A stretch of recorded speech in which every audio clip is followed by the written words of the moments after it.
today. I would handle this differently. Things are different, I'm a new me. That's not gonna happen. That's not gonna happen. That's not gonna happen. So even if you're asking, even if you're asking, 'cause I do what I do, and it's time for something new. Yeah. Gotta know when to let go. Gotta know. Come on in, everybody. Come on in. Come on in.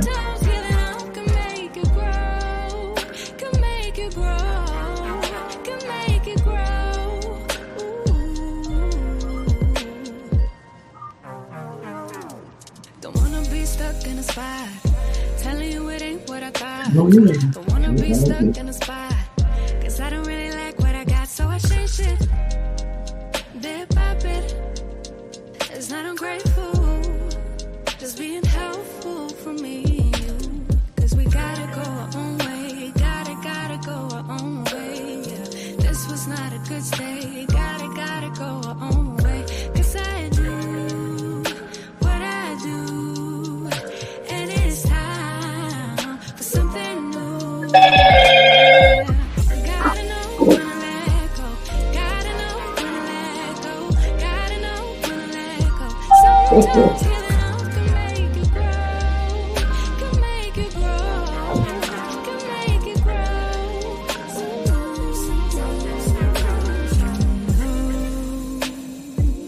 I don't appreciate the chase. Now there's nothing here for me. Yeah. I gotta go, I'll fly away to a new space. You know, I don't appreciate the chase. Now there's nothing here for me. Yeah.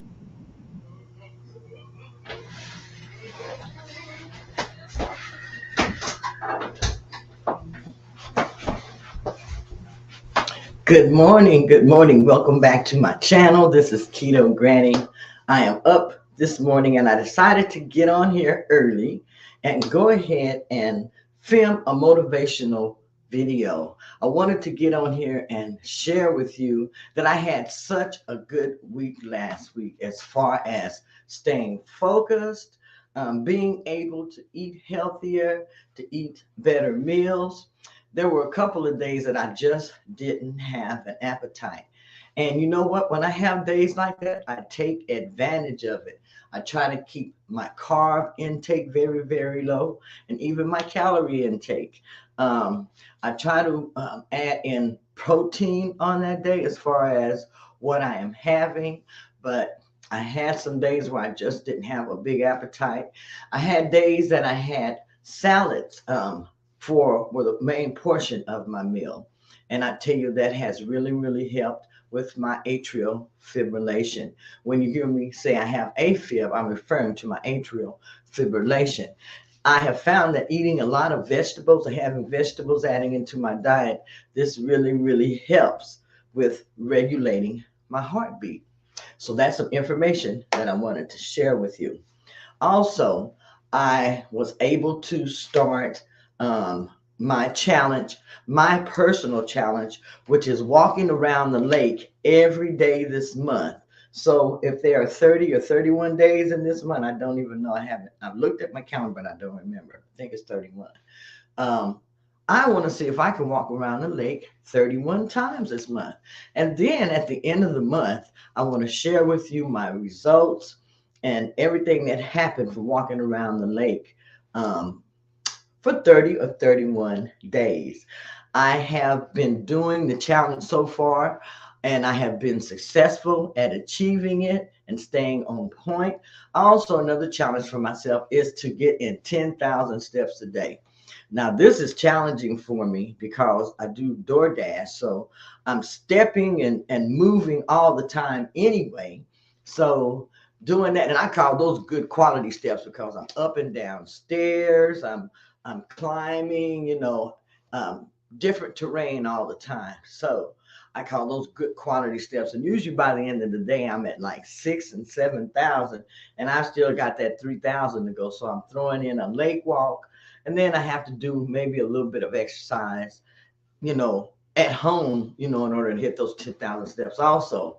Yesterday, I hit the 10,000 steps. For the past, 4 days? I've been doing 10,000 steps a day, achieving 10,000 plus steps a day. And I have had, let's see, what is today? Today is the 4th. So I've had I have had 4 walks around the lake. Today will make the 5th day. I'm one day ahead. I told someone, I said, I started like on the 30th or whatever, the 30th of April, the last day of April. I started with my challenge to get myself in gear. And I told them that's in case I want to take one day off. I'm still going to have one up, and then that'll, still help me meet my challenge goals. So I am challenging myself to get in more steps by reaching the 10,000 steps plus a day, and then also by walking the lake. Walking the lake, it's very peaceful, it's calm.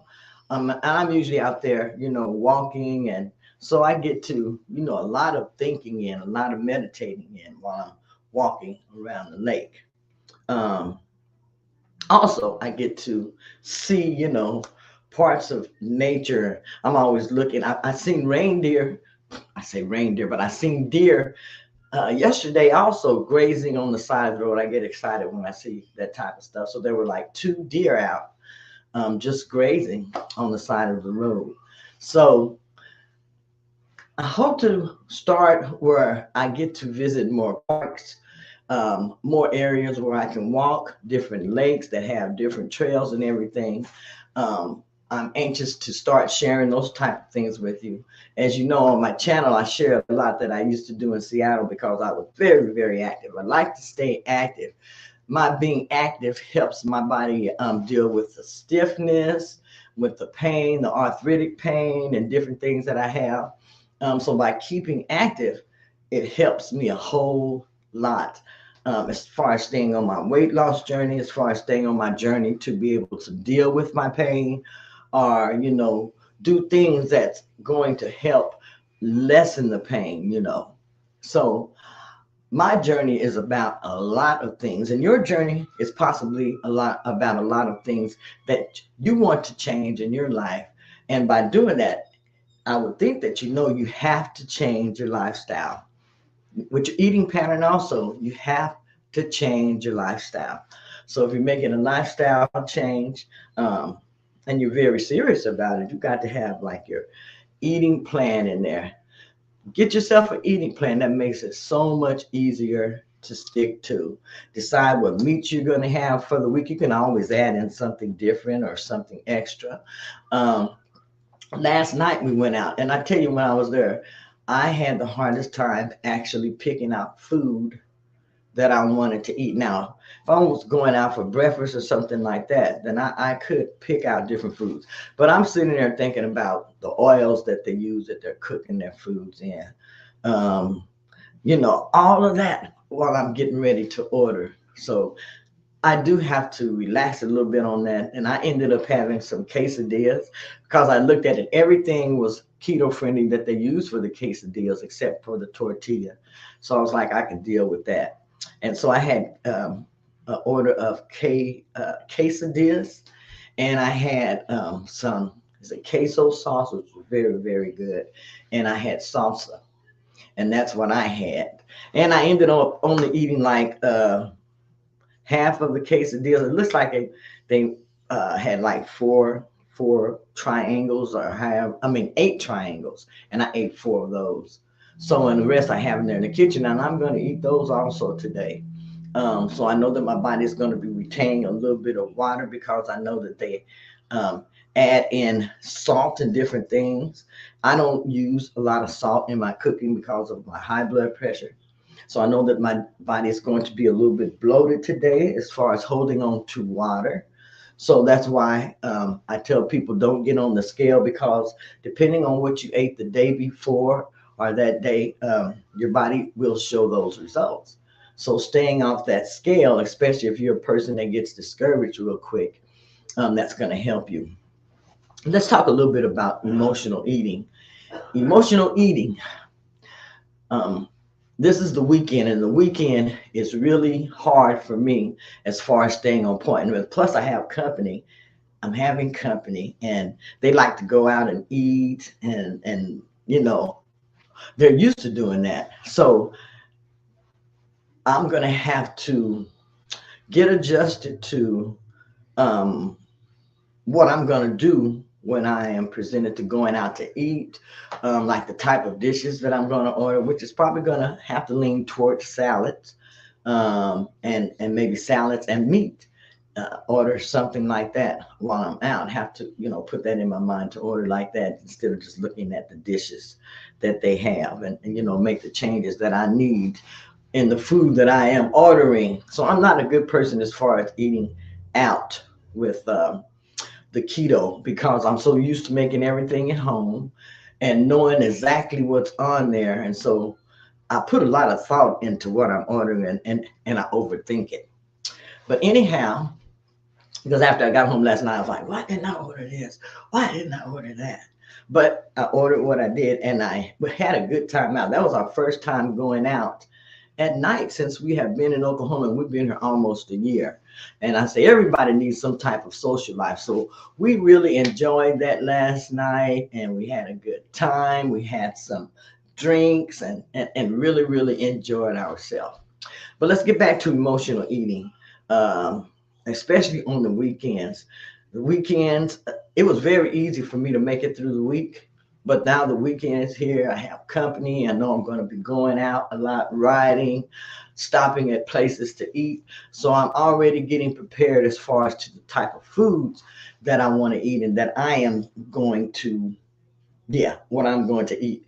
And I'm going to have to take things in my purse, like maybe a couple of keto snacks, like maybe some cheese sticks or some of the cheese and sausage sticks or something like that, or pecans. I like to take pecans with my cheese sticks, something like that, have it available for myself.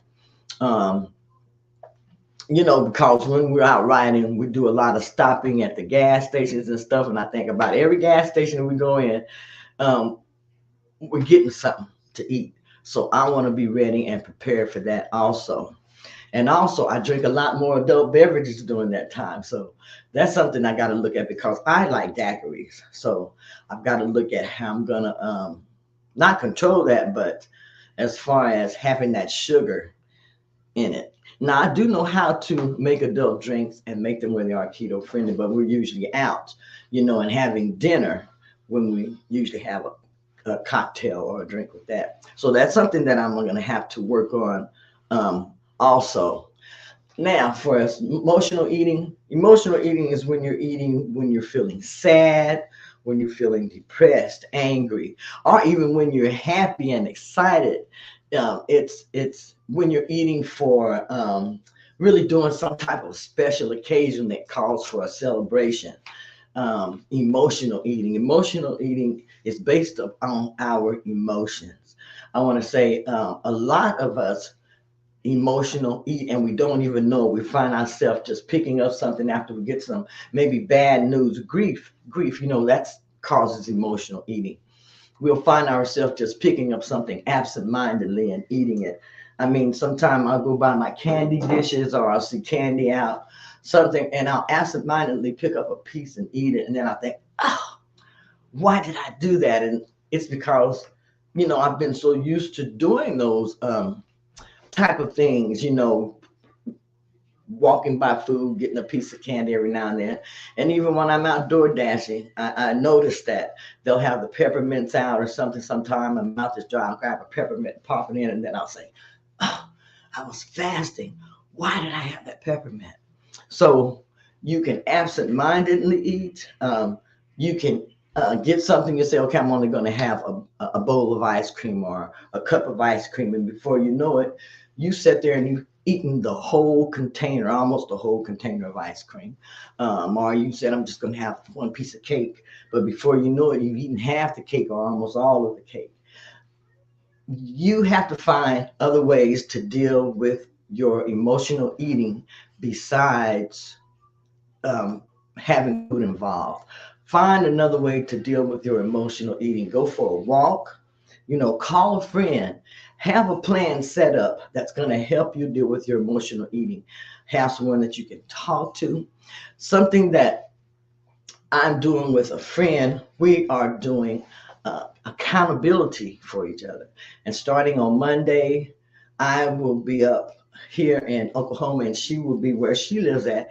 And we're going to help each other stay focused on our weight loss journey. And by doing that, she wants to exercise more and make sure that she does it. And I'm exercising as much as I can. So having an accountability partner, it's going to work great for both of us. Find yourself an accountability partner. Find someone that you can call when you need to. Find someone that you can exercise with, that you can walk with, and decide on what type of activities that you're going to do or what time you're going to meet, and then show up and show out. Anyhow, I want to make sure that are you ready for the weekend? Do you have your plan put together? Do you know what type of food you're going to have? Do you have something prepared in the refrigerator?